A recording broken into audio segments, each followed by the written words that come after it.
CC and on Sports ESPN. CC could see me. I'm as pale as could be right now. You, on the other hand. Well, it's negative 20 in New York City. Not exactly ideal weather for tanning. And we're coming to warm San Francisco, California, where the legs are going to be bare. I'm not trying to embarrass us. Is it warm out there? Very it's warm. Nice. It's Beautiful. very nice, Cece, not to rub it in. What are we talking about here? What are we at? 60s. 60s. Oh, and wow. Nice light breeze. That sounds damn near tropical. I'm telling you. Sitting here in 20-degree weather in New York, that is incredible. We got off the plane and we were like, what? This is a dream. San Francisco is interesting because I don't believe I've been here since 1996. There are some interesting areas in San Francisco.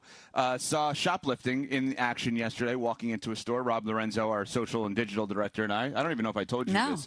Yeah, we walked into a store, like a drugstore, and guy just stole stuff right out. Security just was watching him run out there. It was the weirdest thing. And you didn't try and stop him? We didn't know what was happening. We were online at the store trying to pay, and then all of a sudden we heard them screaming. We're like, what? And then they started laughing after the guy stole stuff. So what did Nuno take then?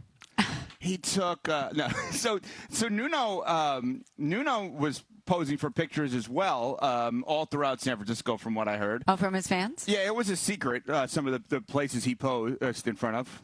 Maybe Victoria had it. I don't know. Anyway, so the other thing is when I saw Small CC for the first time yesterday in the airport, it was an interesting interaction between the two of us because I saw her from a distance waiting online at a coffee place. She didn't see me, and I just said, oh, my God, that's Michelle Smallman with this spray tan, and just started screaming it all across JFK Airport. Oh, my God.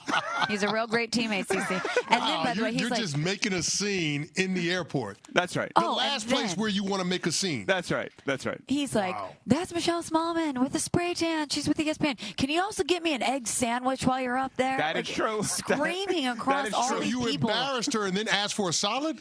Yes. What kind of animal are you, Evan? Yeah. Thank you. And CC, this place has like pre-made sandwiches, and he's like, I say to him, they don't have just an egg sandwich. It's like bacon, egg, and cheese. He's like, would you mind asking them to make a specialty one? Screaming across all these people. Hold on. Time out. Run it back. Pre-made breakfast sandwich at the airport? I don't want to say where we were, but yeah, we're not giving free shout-outs. No, I'm not. No. I'm not about giving a free shout-out to anybody. I'm just saying we're just talking about life choices here. Slim pickings. Pre-made sandwiches in the airport? It was not a good choice. I don't know if that's the way to go, Ev. I don't know if that's the right game plan. It was a bad You're bad right. play. It was not the way to go. I can promise you that. I could have. Listen, I'm not with you guys. Obviously, I'm in New York City. I'm hanging out with the Bambino on diaper duty. But I'm just, if I was there as a good teammate and just as a good human, I would advise against the pre-made sandwich in the airport. I just feel like you're unnecessarily risking it all when you go in that direction. You are right. And when both of us bit into the pre-made sandwich and it was frozen for both of us, not ideal. Not ideal. And that happened yesterday. But, yeah, so there you go. Part one of our travel stories from yesterday. Sandwich ahead of a 5-hour flight? What are we doing here? Yeah, Wendy, I don't know what we're doing here, Wendy. Why would they do that? It was a risk. Why you know what, Wendy, let's go to your home area because you guys introduced a head coach yesterday, and Todd Monken with the Cleveland Browns. Now, setup is important here. So the Cleveland Browns, throughout this whole process, everyone thought, they got to keep their defensive coordinator, Jim Schwartz. That's a big deal. Huge piece of the puzzle. Can they make him the head coach? Can they hire a head coach where Schwartz is going to want to stay? Well, Todd Monken gets hired, Ravens offensive coordinator, and Jim Schwartz right now supposedly is not thrilled about it.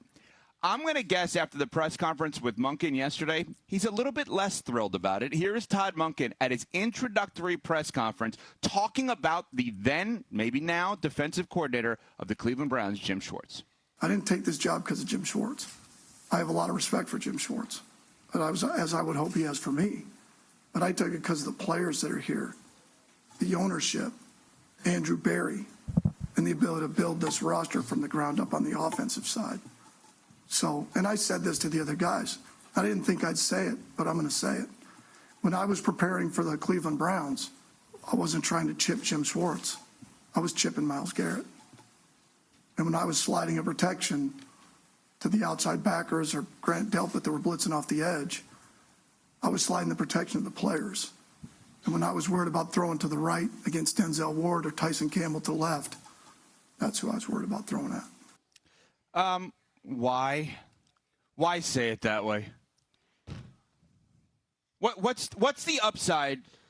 Small CC. What is the upside to kind of in a roundabout way almost taking a shot here at Jim Schwartz? Yeah, there is no almost about it. He took a shot at him. There what's is the no upside? almost about No it. doubt. You know what it is, Evan? He doesn't want Jim Schwartz on his staff. He doesn't.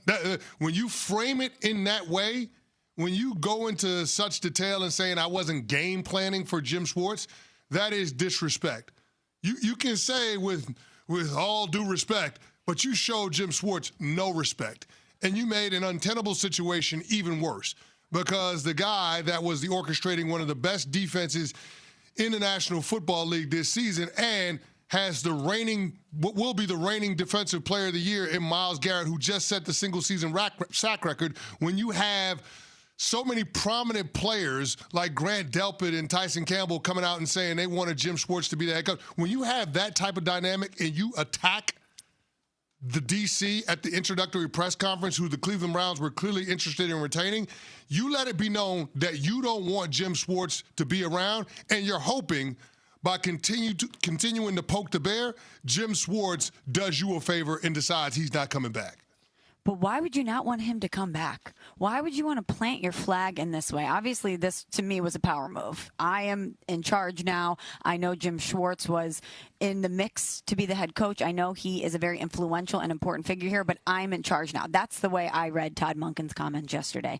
And remember when we spoke to Dan Orlovsky about Joe Brady getting elevated from offensive coordinator to head coach in Buffalo, and we were saying, why didn't they go outside the building? And he goes, because you can't let that guy leave. He's so important to Josh Allen, so important to that offense.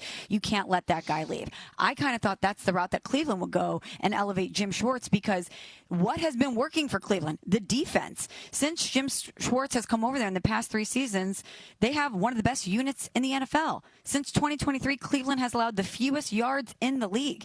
CeCe talked about Myles Garrett obviously flourishing under Jim Schwartz's tutelage. So I really can't understand why, if you have an asset in the building like that, that clearly is giving you results, why you would want to say something like that about him and push him in that other direction, especially in such a public manner.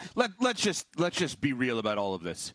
Todd Monken is a risky hire because Todd Monken is he's not Ben Johnson in terms of the hype around him. Todd Monken has had many opportunities in his career to be awesome, and he's been good. Like, he hasn't been unbelievable. I understand he had the 1 year with Lamar, but then you kind of look at it the other way because he lost that year with Lamar last year, right? They did not see eye to eye on things. I understand why Todd Monken doesn't want Jim Schwartz there. Todd Monken is not Bill Parcells. Todd Monken is not Mike Tomlin. Todd Monken is an unproven coach, and to have a guy that clearly wants your job alongside of you may not be the healthiest situation. But the way in which the Cleveland Browns did it yesterday is not smart either. They should have just come to grips with the fact that Schwartz is not going to be there, have a mutual parting of ways, let him go somewhere else. If you want to work in, we're going to let you out of your contract, but you can't go to these places, fine. I understand why Monken doesn't want him. I don't understand why Monken had to do it the way he did it yesterday. Hold on. Okay, yeah. we got more on that one. We got more on that one. We got to get to more on that. Yeah, all right, we will do that coming up after Smalls has this from